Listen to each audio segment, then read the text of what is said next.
Bonjour et bienvenue dans notre émission École du dimanche chez toi.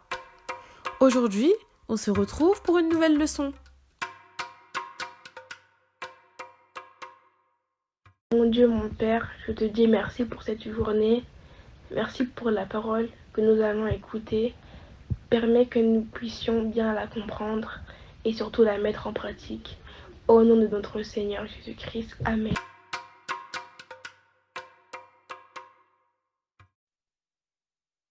Le savon lave mon visage, mes deux petits pieds, mes mains, oh quel bonheur.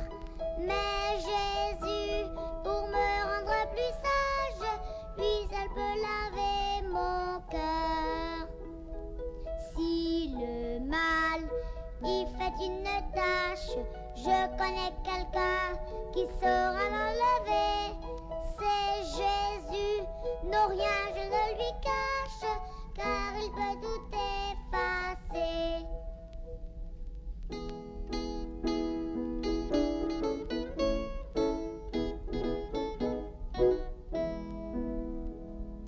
Le savon lave mon visage, mes deux petits pieds, mes mains, oh quel bonheur. Mais Jésus, pour me rendre plus sage, lui seul peut laver mon cœur.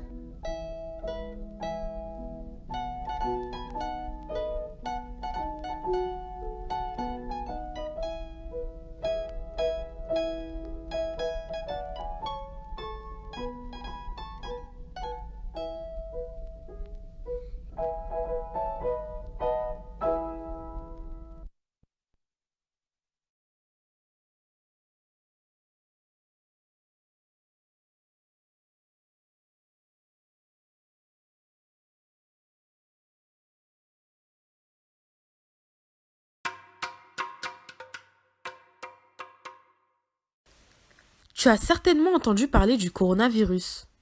Le port du masque, le gel désinfectant, les mains qu'il faut laver toutes les heures, les salutations à distance et j'en passe. Ça te dit quelque chose, j'espère. Cette crise sanitaire t'a obligé à rester enfermé chez toi, avec ta famille et peut-être même des animaux. La Bible nous parle, dans le livre de la Genèse, chapitres 6 à 9, du premier confinement qui a eu lieu il y a longtemps, très très longtemps, du temps de Noé. Tu aimerais sûrement savoir ce qui s'est passé. Alors accroche ta ceinture et suis attentivement l'histoire que je vais te raconter. Comme rappelé précédemment, l'histoire se déroule dans la Genèse, au temps de Noé. Les hommes commencent à être nombreux sur la terre. Dieu voit que l'homme devient méchant. Les hommes pêchent de plus en plus. Mais qu'est-ce que c'est le péché? Le péché, c'est la désobéissance à Dieu. C'est ce que tu fais, tu dis, tu penses et qui déplaît à Dieu. Par exemple, quand Dieu dit dans sa parole « Honore ton père et ta mère » et que toi tu te comportes mal avec eux, que tu désobéis, alors tu pêches. Nous sommes pécheurs dans notre nature et par nos actes depuis Adam et Ève. La Bible nous dit dans Romains 3, verset 23, que tous les hommes sont pécheurs. Et oui, et toi aussi qui m'écoutes. Même si tu n'as pas fait des choses encore très graves comme les hommes du temps de Noé, sache que tu l'es aussi. Le péché te sépare de Dieu qui lui est saint. Enfin bref, revenons à nos moutons et donc à notre leçon. Dieu est si triste et regrette d'avoir créé l'homme à cause de toute cette méchanceté et toute cette désobéissance. Il se décide alors de détruire sa création. En effet, Dieu ne laisse pas le péché impuni. Proverbe 11, verset 21. Cependant, dans ce monde corrompu, Noé, lui, se démarque en obéissant à Dieu. Il aurait très bien pu être méchant lui aussi, suivre la foule, faire comme tout le monde, désobéir à Dieu. Mais non, il reste un homme juste, irréprochable, et qui ne se laisse pas entraîner par le mouvement. Dieu avertit Noé qu'il y aura bientôt un déluge, et il lui dit « Fais une arche ». Pour échapper au déluge, Noé devra rester confiné dans cet énorme bateau appelé arche, avec sa famille et les animaux.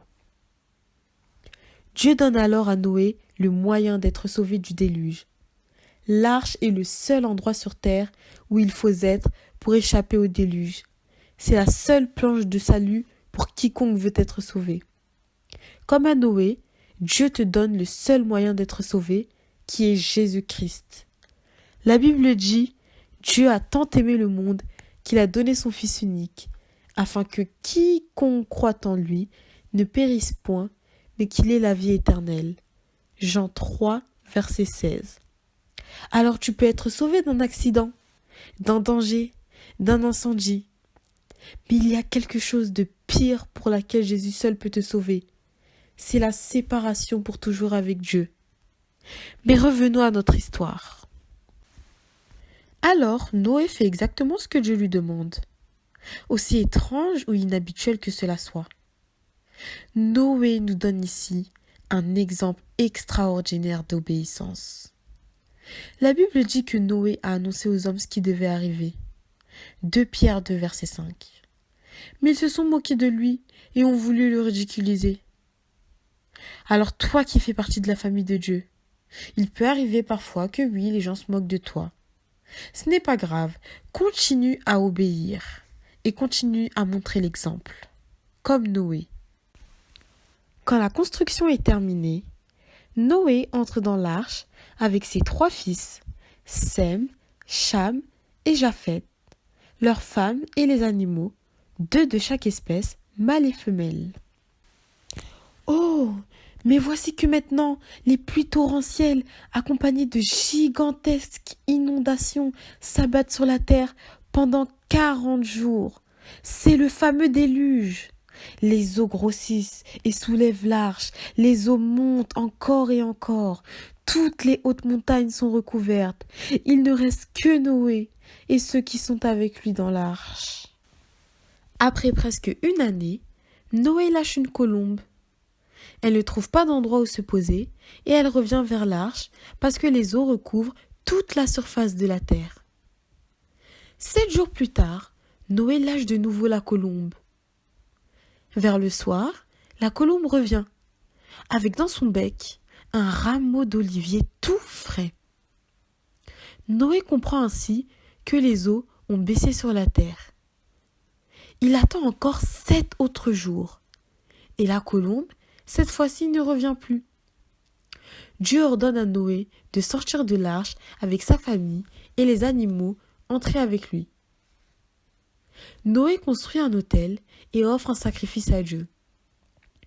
Et toi à la maison, Dieu veut que tu le remercies pour ce qu'il est et pour ce qu'il fait pour toi. Dieu accepte le sacrifice de Noé, le bénit et fait une alliance avec Noé et ses descendants. Dieu promet de ne plus détruire sa création par un déluge et choisit l'arc-en-ciel comme signe de cet engagement.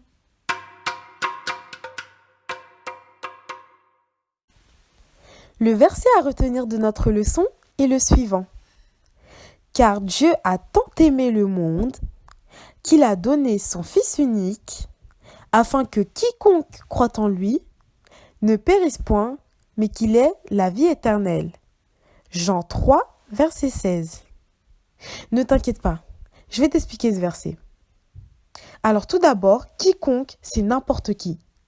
C'est toi, c'est moi, ton papa, ta maman, ton frère, ta sœur, ta maîtresse, un ami. Tu peux donc remplacer quiconque par ton prénom. Dans ce verset, on parle également de périr. Périr, c'est être éloigné de Dieu pour toujours. Au contraire, alors, la vie éternelle, c'est être toujours avec Dieu dans son royaume. C'est être dans la famille de Dieu. C'est comme pour le grand bateau construit par Noé. Ceux qui acceptent d'entrer dans le bateau sont sauvés. Donc si tu crois dans ton cœur en Jésus-Christ, tu seras sauvé et tu pourras faire partie de cette grande famille, la famille de Dieu. Dieu montre qu'il t'aime beaucoup en donnant ce qu'il a de plus cher, son Fils unique Jésus-Christ, afin que par sa mort sur la croix, tu sois toujours avec lui dans sa grande famille.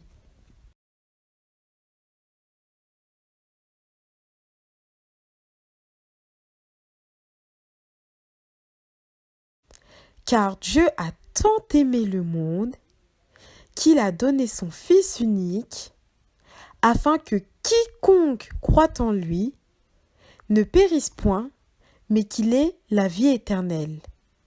Jean 3, verset 16. Répète-le tout seul à présent.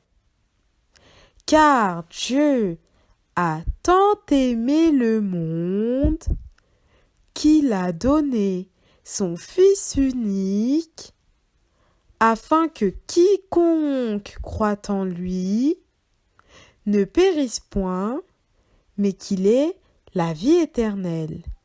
Jean 3, verset 16.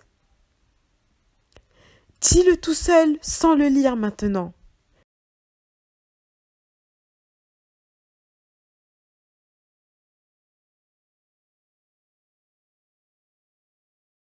Car Dieu a tant aimé le monde qu'il a donné son Fils unique, afin que quiconque croit en lui ne périsse point, mais qu'il ait la vie éternelle. Jean 3, verset 16. Et enfin, disons-le en musique maintenant.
S'il y a bien une chose que nous savons sur Dieu, c'est qu'il n'aime pas le péché.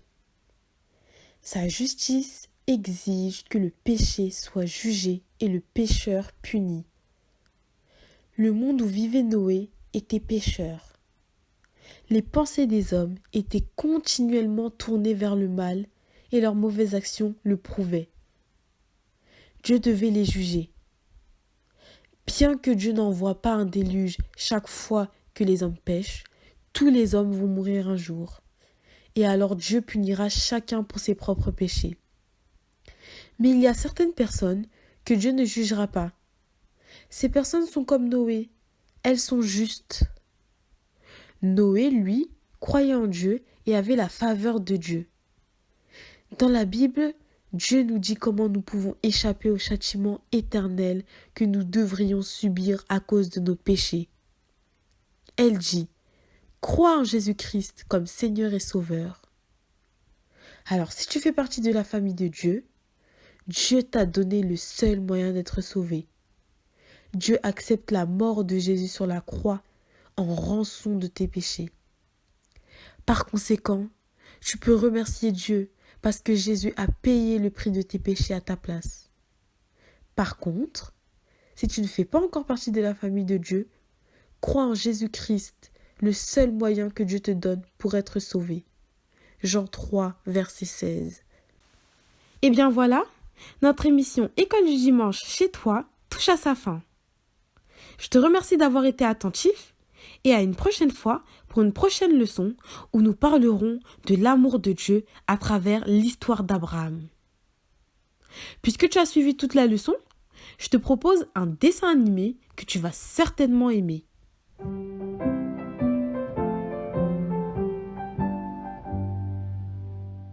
Un jour Dieu fait sur la terre tant de mal parmi les hommes, tant d'orgueil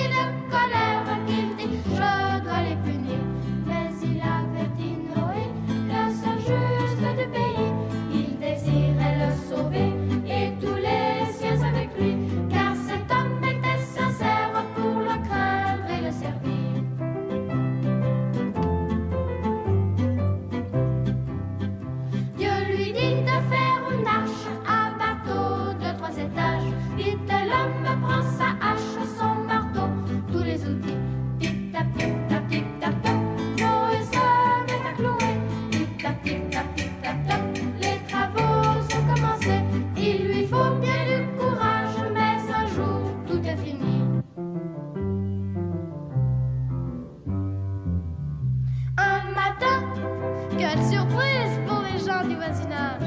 Un cortège s'organise d'animaux, grands et petits. Bim bam boum, dans le bateau de Noé. Bim bam boum, deux éléphants sont entrés, suivis des bêtes sauvages, des oiseaux, de fourmis.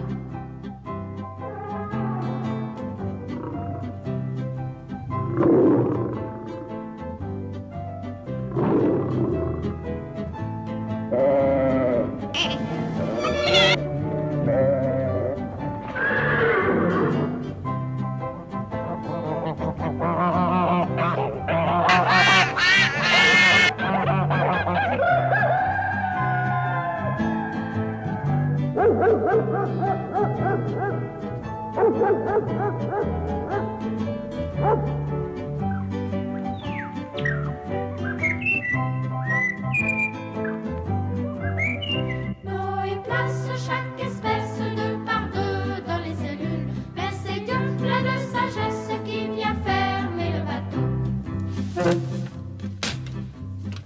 Flic flac flic flac floc, la pluie se met à tomber. Flic flac flic flac floc, et l'eau se met à monter. Dehors les gens en détresse disparaissent dans les flots.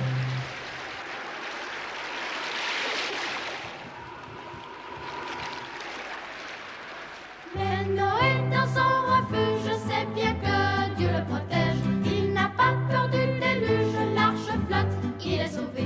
Comme lui, croyons en Dieu, car au jour du jugement, tout périra dans le feu. Mais pour toi, c'est différent. Si Jésus est ton refuge, ne crains rien, tu es sauvé. Si Jésus est ton refuge, ne crains rien, tu es sauvé.